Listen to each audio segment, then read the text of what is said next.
क्या आप भी उन लोगों में से एक है जो एसएससी जीडी 2023-24 की वैकेंसी के लिए फॉर्म भरना चाह रहे हैं? और अगर आपने अभी तक फॉर्म नहीं भरा है तो ध्यान रखिए उन गलतियों को ना करें जिससे आपका फॉर्म हो जाएगा रिजेक्ट और आपकी मेहनत हो जाएगी बेकार। तो फॉर्म भरते समय किन सावधानियों का ध्यान रखना होगा जिससे आपका फॉर्म सही ढंग से एक्सेप्ट किया जाए, संस्था एसएससी जो है वो आपके फॉर्म को स्वीकार कर ले और उसका रिजेक्शन ना हो। कई बार क्या होता है कि ये गलतियों को बच्चा नज़रअंदाज कर देता है और जिसकी वजह से उसका फॉर्म क्या हो जाता है, गलत हो जाता है। तो इस वीडियो में मैं आपको बताने वाला हूं कि आपको ऐसी कौन सी गलतियां नहीं करनी है जिसकी वजह से आपका फॉर्म गलत हो जाए। तो वीडियो को पूरा देखिएगा और ज़्यादा से ज़्यादा शेयर कर दीजिएगा। चलिए शुरू करते हैं। तो मैं सीधे सीधे आपको लेके चलता हूँ एसएससी के जो एसएससी जीडी का नोटिफिकेशन है ऑफिशियल वेबसाइट पर। उस पर देखिए, ऑफिशियल वेबसाइट के अगर नोटिफिकेशन पर हम आते हैं तो यहाँ पर आपको बहुत सारी चीज़ें देखने को मिलेंगी। देखिए, सबसे पहले आपको यहाँ पे लिखा होता है डू यू हैव अ आधार। एक एक पॉइंट बहुत प्यार से बड़े आराम से समझाऊंगा। डू यू हैव अ आधार का मतलब आपके पास आधार है। जी हाँ, आधार कार्ड है तो टिक करेंगे और यहाँ पर आधार का जो नंबर है, आपके आधार कार्ड का जो नंबर है वो आपको बड़ी सहूलियत से डालना होगा। आधार कार्ड का नंबर 4 डिजिट में यानी 12 डिजिट का नंबर होता है आधार कार्ड का। तो आप अगर आधार कार्ड लगा रहे हैं तो आपको आधार कार्ड का नंबर बहुत सहूलियत से डालना होता है। 1-2 अंक भी अगर इधर उधर हो गए तो आपका फॉर्म में आधार नंबर गलत हो जाएगा। आधार नंबर गलत होगा तो फॉर्म रिजेक्शन की कगार पर आएगा। ठीक है, दूसरा आते हैं, अगले पॉइंट पर आते हैं। वेरीफाई करना है आधार का card, type of ID voter ID. इनके बाद आपको अपना नाम सबसे बहुत ध्यान से, जैसे आपका नाम कुछ है, मान लीजिए राम सजीवन है, तो राम सजीवन में जो आपके नाम को डालना होगा, सबसे पहले ध्यान रखिएगा आप पूरा का पूरा नाम कैपिटल लेटर्स में ही डालेंगे। आप ऐसे नहीं लिखेंगे कि ये राम आपका नाम है तो ये आर कैपिटल कर देंगे और छोटे ये ए और कर देंगे। अगर आपने ये किया तो फॉर्म गड़बड़ हो जाएगा, रिजेक्ट हो जाएगा।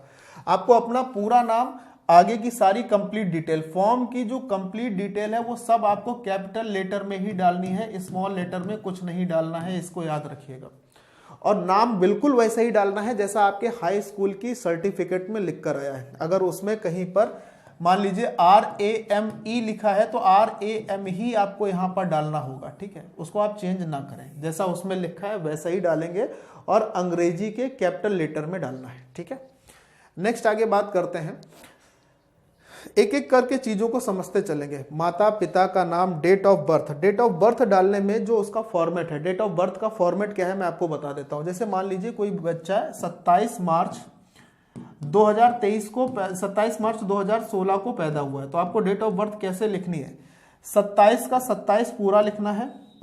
जब आप मार्च लिखेंगे तो मार्च तीसरा महीना होता है तो इसमें सिर्फ 3 नहीं 03 के साथ लिखेंगे और जिस सन में आप पैदा हुए हैं वो सन पूरा लिखेंगे। ऐसा नहीं कि आपने लिख दिया 27, 03 और 16, आपका फॉर्म यहां से रिजेक्ट हो जाएगा। ये भी चीज आपको ध्यान रखनी है। ठीक है, आगे की तरफ बढ़ते हैं, ध्यान से समझिएगा। इसमें फॉर्मेट दिया हुआ है कैसे आपको डालना है। एजुकेशन बोर्ड आपको सही ढंग से डालने हैं। रोल नंबर, जो इससे आपसे पूछा कि वेरीफाई एजुकेशन बोर्ड क्या था, CBSE था, यूपी बोर्ड था, स्टेट बोर्ड था, उसका जो रोल नंबर है उस रोल नंबर को आपको बहुत सावधानी से डालना है कि वो रोल नंबर आपका हाई स्कूल का मैट्रिकुलेशन का क्या है, वो रोल नंबर बहुत ध्यान से डालिएगा। एक आध डिजिट भी अगर इधर उधर हो गई तो गड़बड़ हो जाएगा। हाई स्कूल का जो रोल नंबर होता है वो 6 डिजिट का नंबर होता है, इसको ध्यान रख के ही आप इसको डालिएगा कि 6 डिजिट नंबर ही होना चाहिए और बिल्कुल हूबहू। 1-2 बार उसको वेरीफाई भी करिएगा, नहीं तो क्या हुआ कि ये सब चीजें अगर गलत होंगी तो फिर उस वक्त आपको तकलीफ होगी जब डॉक्यूमेंट वेरिफिकेशन होगा। ठीक है, चलिए आगे की तरफ बढ़ते हैं।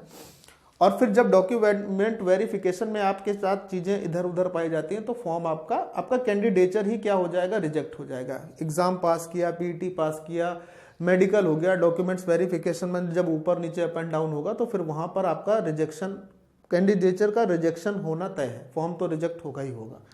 ठीक है, ये सारी चीजें आपको ध्यान से डालनी है। सबसे इंपॉर्टेंट बात क्या है उस चीज को मैं आपको बता दूं कि जो इंपॉर्टेंट थिंग ऐसी है ना जो आपको बिल्कुल याद ही रखनी है। देखिए, सबसे ज्यादा इंपॉर्टेंट बातें यहां पर आपके सामने आने वाली है, बहुत ध्यान से सुनिएगा और बहुत ध्यान से समझिएगा। जब आप अपना फोटो अपलोड कर रहे हो तो याद रखना है वो फोटो कलर पासपोर्ट साइज का फोटो होना चाहिए। बहुत ध्यान से सुनिए, फोटो कैसा होना चाहिए, कलर होना चाहिए, पासपोर्ट साइज का होना चाहिए और फोटो 3 महीने से पुराना नहीं होना चाहिए। अगर आपके पास आपका कोई कलर फोटो पासपोर्ट साइज का है और अगर वो 3 महीने से पुराना है तो आप नए फोटो को क्लिक करा लीजिए। ठीक है, जब इस फोटो को आप अपलोड करेंगे, किस फॉर्मेट में, ये भी दिखा है जेपीईजी फॉर्मेट में ही आपको अपलोड करना है, तो उसका साइज 20 से 50 केबी होना चाहिए। 20 केबी से कम नहीं होना चाहिए, 50 केबी से ज्यादा नहीं होना चाहिए। इसके साथ ही साथ जो आपकी फोटो है उसकी डायमेंशन क्या होनी चाहिए, वो 3.5 सेंटीमीटर चौड़ी और 4.5 सेंटीमीटर ऊंची होनी चाहिए। आपकी जो आप पासपोर्ट साइज फोटो खिंचाएंगे ना, उसके लिए याद रखिएगा, उसकी ये लंबाई 3.5 सेंटीमीटर होनी चाहिए और ये लंबाई उसकी 4.5 सेंटीमीटर होनी चाहिए, ना इससे कम ना इससे ज्यादा। और जब अपलोड करेंगे तो वो 20 केबी से 50 केबी के फॉर्मेट में अपलोड होना चाहिए। किस फॉर्मेट में? जेपीईजी फॉर्मेट में। ठीक है, ये बात आपको याद रखनी है। आगे की तरफ बढ़ते हैं। जब हम लोग सिग्नेचर की बात करते हैं, यानी इसमें हमें फोटो के साथ साथ सिग्नेचर भी अपलोड करने होते हैं, तो सिग्नेचर जब अपलोड करेंगे तो सिग्नेचर भी आपके जेपीईजी फॉर्मेट में ही होने चाहिए। और सिग्नेचर का साइन जो होगा वो 10 केबी से 20 केबी के बीच में होना चाहिए। 10 केबी से छोटा नहीं होना चाहिए, 20 केबी से ज्यादा नहीं होना चाहिए। जिस ब्लैंक पेपर में आपको सबसे पहले क्या करना है, एक ब्लैंक पेपर में, और ब्लैंक पेपर सादा होना चाहिए, व्हाइट। ठीक है, ब्लैंक पेपर यानी कि सादे पेपर, सादे सफेद पेपर में, ये भी लिख दे रहा हूं यहां पर, ध्यान से सुनिएगा। सादे सफेद पेपर में अपने साइन करने हैं, अपने सिग्नेचर करने हैं। बहुत ध्यान से सुनिएगा, अपने साइन करने हैं। साइन का आकार कितना होना चाहिए? साइन का आकार जो है वो 4 सेंटीमीटर से 2 सेंटीमीटर लंबाई चौड़ाई का होना चाहिए। मान लीजिए कि अगर मैंने जैसे ये साइन किए अपने, ये साइन किए हमने अपने ऐसे, तो इन सिग्नेचर में ये जो आकार होगा ये 4 सेंटीमीटर तक जाए मैक्सिमम, और इसकी जो चौड़ाई होगी ये 2 सेंटीमीटर तक रहे मैक्सिमम, और फिर ये हिस्सा आपको अपलोड करना होगा। अगर ऐसा नहीं करते हैं तो बहुत ध्यान से देखिए, लिखा है सिग्नेचर विल बी रिजेक्टेड, आपका सिग्नेचर रिजेक्ट हो जाएगा। सिग्नेचर रिजेक्ट हुआ तो अपलोड नहीं होगा, और फिर अगर अपलोड नहीं हुआ तो फॉर्म भी रिजेक्ट होगा। बिना सिग्नेचर के फॉर्म एक्सेप्ट नहीं किया जाएगा। अगले पॉइंट पर आते हैं। मुझे उम्मीद है कि आप ये बात अच्छे से समझ गए होंगे। ठीक है, अगला जो पॉइंट है फोटो को लेकर, वो आपको बहुत ध्यान से समझना है कि फोटो किस प्रकार की आपको अपलोड करनी है, क्योंकि ये दिक्कतें बहुत सारे बच्चों के साथ आती हैं, और थोड़ी बहुत क्या होती है ना, थोड़ी बहुत डिस्टर्बेंस होने के कारण वो फोटो सही से अपलोड नहीं कर पाते। देखिए, आप जब सिग्नेचर और फोटो अपलोड करेंगे तो वो ऐसी होगी। अब मैं आपको ये बता दे रहा हूं कि फोटो आपकी कैसी होनी चाहिए जो आपकी अपलोड की जा सकेगी। फोटो आपको खिंचानी कैसी, मेरी बात बहुत ध्यान से सुनिएगा।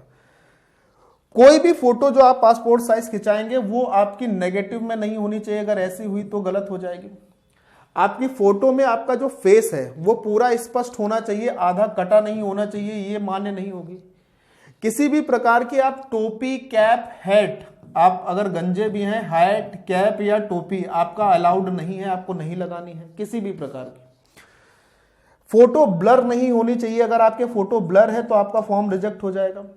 ये फोटो भी देखिए ब्लर है, आपका फॉर्म रिजेक्ट हो जाएगा। ब्लर के कई प्रकार दिए हुए हैं। ब्लर का मतलब धुंधली फोटो नहीं होनी चाहिए, अगर होगी तो आपका फॉर्म क्या होगा, रिजेक्ट होगा। आगे बढ़ता हूं, बहुत ध्यान से सुनिएगा। फोटो उल्टी अपलोड नहीं करनी है, फोटो ब्लैक नहीं होनी चाहिए। अच्छा, सबसे बड़ी चीज और सबसे इंपॉर्टेंट पॉइंट ध्यान से सुनिएगा। किसी भी प्रकार का चश्मा, चाहे आप ये वाला फैशन वाला चश्मा लगाते हो, चाहे आप टेस्टेड चश्मा लगाते हो, अगर आपकी आंख में थोड़ी सी गड़बड़ भी है तो आपको चश्मा उतार कर ही फोटो खिंचानी है। ये वाला स्पेक्टिकल्स भी आपको फोटो लगाकर फोटो नहीं खिंचानी है। नहीं तो अगर ये लगाकर आप फोटो अपलोड कर देते हैं, फोटो अपलोड तो होगी लेकिन फॉर्म रिजेक्ट होगा। अगली बात, फोटो का साइज बहुत छोटा नहीं होना चाहिए, फोटो तिरछी नहीं होनी चाहिए। अब बोलोगे सर ये तो आप सबने बता दिया कि फोटो ऐसी नहीं होनी चाहिए, लेकिन फोटो होनी कैसी चाहिए, मैं आपको बता दूं। आपकी फोटो इस प्रकार की होनी चाहिए। इसका साइज अभी मैंने आपको बताया था क्या होना चाहिए। इस फोटो का जो साइज होगा, इसकी जो चौड़ाई होगी वो 3.5 होनी चाहिए, और जो इसकी लंबाई होगी वो 4.5 होनी चाहिए। जब आप फोटो खिंचा रहे हो तो आपके दोनों कान फोटो में विजिबल होने चाहिए अच्छे ढंग से। कंधे तक की फोटो होनी चाहिए। सर और चेहरा एकदम स्पष्ट होना चाहिए। बिना चश्मे के, बिना टोपी के फोटो होनी चाहिए। ऐसी फोटो ही आप अपलोड करेंगे। अगर ऐसी फोटो अपलोड नहीं करते हैं, इसके अलावा कोई फोटो अपलोड कर देते हैं, तो फोटो अपलोड तो हो जाएगी लेकिन फॉर्म रिजेक्ट हो जाएगा। और ये गलतियां हर बार कई सारे बच्चे करते हैं। ठीक है, आपको नहीं करनी है। आगे बढ़ता हूं। अब आगे बढ़ते हैं। तो ये सारे पॉइंट ऐसे थे जो छोटे छोटे पॉइंट थे जिसको आपको बहुत ध्यान से समझना था कि इन गलतियों के कारण ही क्या हो जाते हैं, फॉर्म रिजेक्ट हो जाते हैं। और सबसे बड़ी गलती इसमें बच्चों की फोटो में ही होती है। बच्चे नोटिफिकेशन पूरा पढ़ते नहीं और नोटिफिकेशन नहीं पढ़ने के कारण वो मनचाही फोटो खिंचा लेते हैं चश्मे के साथ अगर फोटो आप खिंचाते हैं, फोटो अपलोड तो हो जाएगी लेकिन फॉर्म रिजेक्ट होगा। इन सारी चीज़ों का आपको ध्यान रखना है। ये सारी चीज़ें अगर आप बचते हैं इनको करने से तो आपका फॉर्म एक्सेप्ट होगा सही से, ध्यान से, ठीक है। चलिए, तो इन सारी बातों का ध्यान रखते हुए आपको अपने फॉर्म को भरना है, ठीक है। और समय रहते ही भर दीजिएगा, लास्ट डेट का इंतजार मत करिएगा। अच्छा, एक चीज़ और बता देता हूँ, हमारे चैनल पर एसएससी जीडी की क्लासेस शुरू हो रही हैं। कब से, मैं आपको ये बता देता हूँ कि हमारे चैनल पर एसएससी जीडी की जो क्लासेस हैं वो शुरू हो रही हैं दिनांक 4/12/2023 से, यानी कि 4 दिसंबर 2023 से एसएससी जीडी की क्लासेस शुरू हो रही हैं। दिन है सोमवार। क्या दिन है? सोमवार।